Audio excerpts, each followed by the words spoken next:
Hello everyone. Meet my friend, Arnold. Arnold is a Shrike, and you might not be able to understand him, but as the shadow burb that I am, I can understand him. Arnold has taught me many things about the behemoths of the Shattered Isles in Dauntless. He says that most of them don't want to fight the Slayers, and would just rather live in peace away from them. He let me know that even the Grooks don't want to fight us, but when we go on to their rather small patch of turf, they get scared, and they want to defend themselves.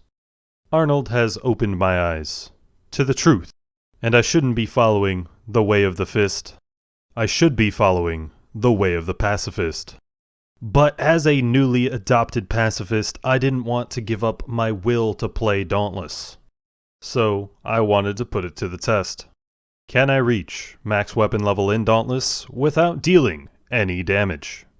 I am Trevor, I go by TheMrTrails, welcome to the channel. If you want to see more Dauntless content just like this, consider subscribing to the channel. I post Dauntless content here every week. And let's get the meme analytic to be even more of a meme, and if enough of you guys subscribe, we can get the non-subscriber watch time to 69%. And if you ask me, that'd be pretty nice. Now, I know what you're all thinking. Mr. T, didn't you already do one of these without dealing damage to behemoths? And you would be correct. However, many a snail, many a Grook, and many a Boreas minion still got a rather large amount of damage dealt to them that day. And with my newfound pacifist ways, this just simply wouldn't cut it. So, how will I be able to get this done? Well, aside from dealing damage, one of the other main things that you tend to do in combat in Dauntless is dodging. And dodging is definitely a key skill that a pacifist needs, as it keeps them safe even when they are threatened with harm. And it turns out that it is possible to gain weapon skill experience by dodging. All you need is a bounty token that tells you to dodge, and you'll be all set. So all I would need to be able to reach max weapon level by dodging is a lot of bounty tokens. And thankfully, I still had a stash of about 2,300 bounty tokens from the Frostfall event. How many would I end up using though on this ridiculous endeavor? With 27,800 experience needed to reach level 20 from a fresh reforge, this would mean that I would need a minimum of 70 bounty tokens to get it done. Dodging bounties are only silver and bronze, so if I got 69 silver tokens and 1 bronze token, then that would be all I need to reforge. Let's see if I was able to get it done anywhere close to that number. I decided I would reforge my sword this time around, so I got it reforged and started drafting my bounties. Within 9 tokens, I already got one of the more rare bounty types in the game. Ever since the beginning of Dauntless Reforged, the bounties where you gather materials became pretty rare, and this is a bounty type that I contemplated allowing for this video. However, as I loaded up my first map, I thought about it, and this bounty type would still have me dealing damage. If I were to remove flowers from their natural habitat, I would be dealing damage to the environment. And the true pacifist within me says that it wouldn't be right for me to do it. So at first I was thinking that I would want to go through as many areas of the game as possible and dodge a good number of behemoth's attacks. However, I still did want this to be somewhat speedy, so after realizing how slow dodging attacks from Lesser Embermane was, especially with other people fighting it, I decided to move on to Ulrich's Peak. Newly implemented in the game is a feature that intends for islands to forcibly spawn certain behemoths, so that there is always one of that behemoth on the island. Shrike is this behemoth on Ulrich's Peak, and for completing only dodging bounties to level up, you sort of have to go up against behemoths that have some sort of projectile attacks. But it's also pretty important that the behemoth isn't trying to fight with anyone else, as this drastically slows down the rate at which you can dodge attacks sometimes. This is evidenced by the fact that it took 9 minutes to reach level 2 with other players present, with only 350 experience needed for it, while the other levels with higher experience requirements went by faster. Even more evidence is that it only took 2 more minutes to reach level 3, since I was able to get the Shrike the other players were fighting to focus me with some attacks, and only another minute and 30 seconds later to get to level 4. It quickly became apparent that Shrikes were going to be the best way to get this done faster. But I did forget to mention something. Bounties, after all, are only a certain chance to give each task. So by the time I had reached level 4, I was already down 31 bounty tokens. Because if I didn't get a dodging bounty from a token, I just abandoned the bounty. And yes, this included if the bounty was silver or gold. I wasn't just going to go complete the bounty on some other weapon. I had sworn myself to being a pacifist after all, and this would be how a complete pacifist would have to play the game. But it turns out that this leveling system system by only using dodging bounties wasn't actually that slow at all. A little over 15 minutes in, I was level 5, and that's a pretty comparable pace to when I was actually killing behemoths. At around 20 minutes in, I decided that it would be most efficient to just bounce between different instances of Ulrich's Peak and just go after any shrikes that people weren't already fighting. And at 33 minutes in, I saw him. It was Arnold, but he had changed. He wasn't acting like himself. All he was trying to do was attack me, but I didn't want to fight him back. I thought that somehow, through dodging, I would be able to get him to calm down. I ended up being alone with Arnold on the island for nearly 20 minutes, and Arnold helped train me in the ways of the pacifist up 4 levels in that time. Reaching level 12 a little under an hour in, I found this to be a rather refreshing change from the previous test of my patience. But my alone time with Arnold was coming to a close. Some slayers showed up and relentlessly started attacking Arnold. I tried to get them to stop. I tried to show them the ways of dodging. Arnold was fending them off, able to beat up and down one of them in only 2 minutes of action. But even this victory over one of the slayers didn't sate Arnold's anger. He entered a rage and started charging at us all, left and right. It pained me to see Arnold like this. "Run, Arnold.